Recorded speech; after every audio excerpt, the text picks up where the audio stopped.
El Hadji Ousseynou Kairé donc nag les deux militants de Pastef Azoura Fall ak El Hadji Ousseynou Kairé nag dinañ daal di comparaître tey jii devant exactement le tribunal bu grande instance de Dakar ñu leen di daal di toppee pour propos contraires aux bonnes mœurs ñoom itam tey jii dinañ leen daal leen atti dans une affaire suivie de près par leurs avocats en tout cas nag médias yeeg ak li nga xam ne que moo di sympathisants yi ñëpp ñi ngi jubali foofu si ànduk li nga xam ne que moo di tribunal bi. Le verdict est notamment attendu pour Azoura Fall dont l'état de santé avait été signalé depuis plusieurs jours. Il avait dans ce sens bénéficié d'une liberté provisoire donc nag mbokk yi ñi leen daal di toppal boobu da li nga xam ne que moo di justement procès xool exactement ana lan moo si daal di war a mën a jëmee si kanam yoon ak wàllug yoonal. Alors Arfam instant bi nag ma ni kon ñi xaare ni li nga xam ne que moo di justement li war a jógee si li nga xam ne que moo di juge bi jëm si ki nga xam ne que moo di justement mbiru Azoura Fall ginnaaw rek moom Azoura ba nga ko daal di li nga xam ne que moo di bàyyi dina daal di comparaître libre si li nga xam ne que moo di tribunal bi. Tout d'abord lan nga jàpp si boobu li nga xam ne que moo di dossier ak nouveau rebondissement yi nga xam ni itam am na si allant dans ce sens. Oui, justice annoncé woon na ko nee na dafay may liberté provisoire à Azoura Fall, Assane Gueye, comme son nom l'indique, mais le procès a été scellé pour le 22 parce que non, il y a des gens qui disent aujourd'hui, mais selon les informations obtenues, donc ils ont dit l'audience des flagrants délits impliquant Azoura Fall et El Hadji Ousseynou Kairé, c'est donc tenu une atmosphère tendue. Dès l'ouverture du tribunal a annoncé le renvoi de l'affaire au 22 mai, faute de préparation suffisante. Ce rapport n'a empêché de vifs échanges, notamment autour de la constitution de partie civile des avocats de l'ancien régime, dont Maître El Hadji Diouf et Maître Amadou Sall, que la défense a contesté fermement. Donc, pour lire que ne serait-ce que ben extrait, xamal ni que peu importe donc le procès, il s'est trouvé que Azoura Fall, connu sous le nom de Azoura Fall, mais son nom donc c'est Assane Gueye, et aussi El Hadji Kairé, Ousseynou Kairé, dinañ leen attee ci flagrant délit. Loolu mooy information bi, dinañ leen attee ci flagrant délit te flagrant délit boobu la ñuy ne il s'est trouvé que Azoura dafa am ay information yu bees yu ñëw ajouté wu ci son dossier mooy maanaam y a un médecin légiste boo xamante ne dafa defar wala dafa constaté ci Azoura Fall ni que dafa am ay anomalie dafa am pathologie bi nekk ci boppam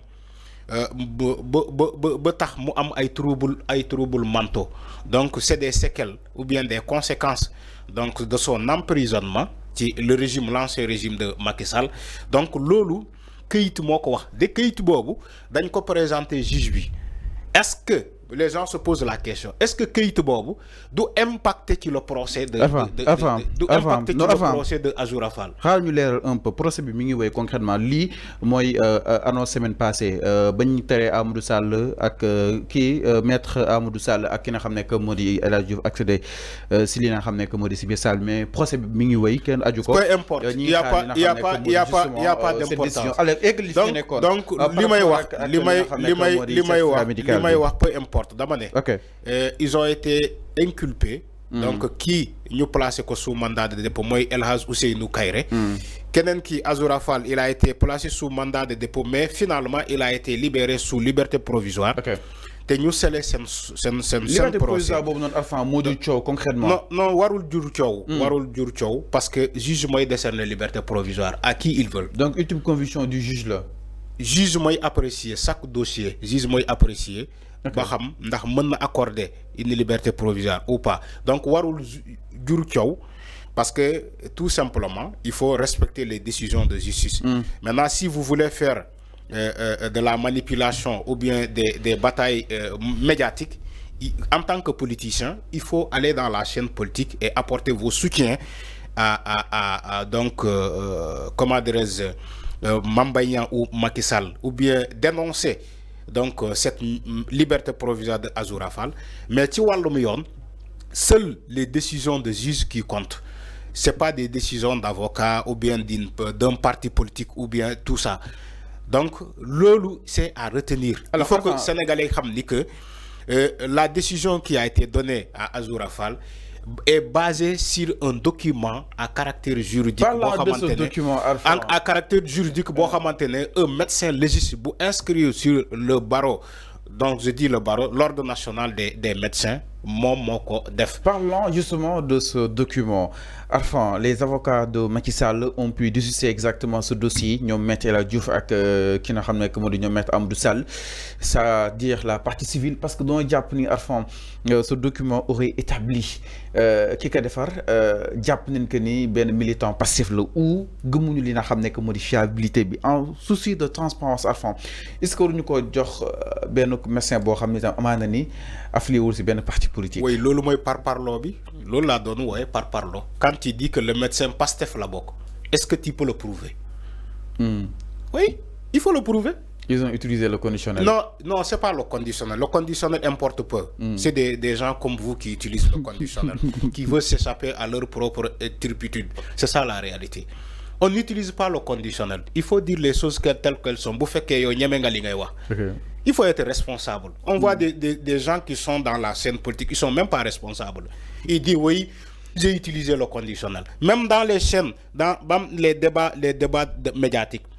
Qui plateau, tu vois des chroniqueurs, tu dis que oui, j'ai utilisé le conditionnel, j'ai utilisé Roma. Donc, concrètement, il faut dire les choses telles qu'elles sont.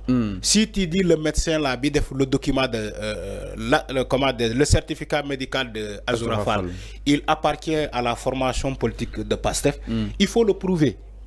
Il faut le prouver devant tout le monde. C'est-à-dire que le Sénégal doit dépasser ici. Les décisions de justice sont à respecter et à appliquer. Maintenant, si la justice en déduit quelque chose, vous dites que oui, Pastef la bok.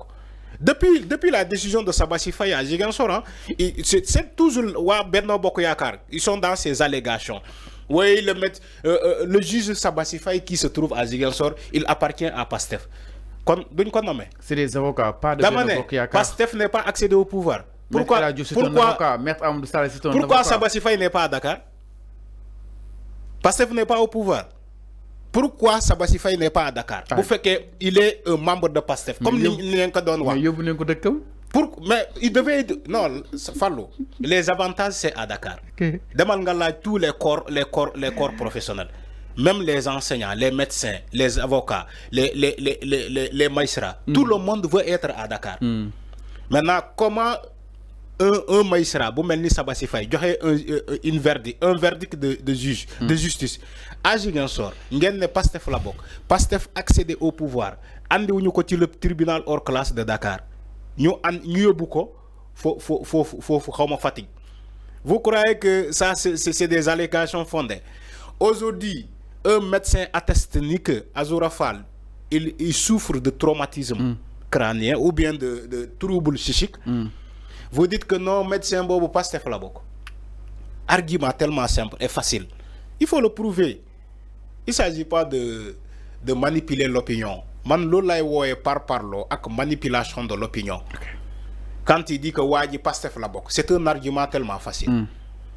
Man, je n'aime pas la facilité. Il faut creuser, il faut trouver, il faut chercher. Un autre va donner une décision, vous allez dire que oui, Pastef la bok. Non, si. Damane, Yann, vous êtes tous pareils. C'est ça la réalité. Il ne faut pas dire avocat. Toi, tu as tellement soutenu ça. Abdounger, avocat. Avant, s'il te plaît, Arfan. Alors, par rapport à justement, en tout cas, pour préciser, parce qu'Arfan, on a une manipulation. Donc, ce sont les avocats justement de la partie civile. Nous avons décidé pour boycotter le dossier parce que nous avons Japoni que defar li nga xamné que modi justement certificat médical passif la dal di bokku samay kaddu nak ñom ñoko dal di yekki mo waral dal di di joxat li na joxewaat li nga xamné que modi justement xibaar bek ak li nga xamné que modi information bi enfin bay sa manipuler temps yi nek mi ngi non donc cette décision bi nga xamné dina joggé ci yoon ak wala yoon des na ko dal di xalé ni dans quelques instants dal di xol yoon ana lan la déduire si bobu de li nga xamné que modi justement mir alors ginaaw lolu afan dañu dal ñëw itam si leneen sans plus tarder si li nga xamné que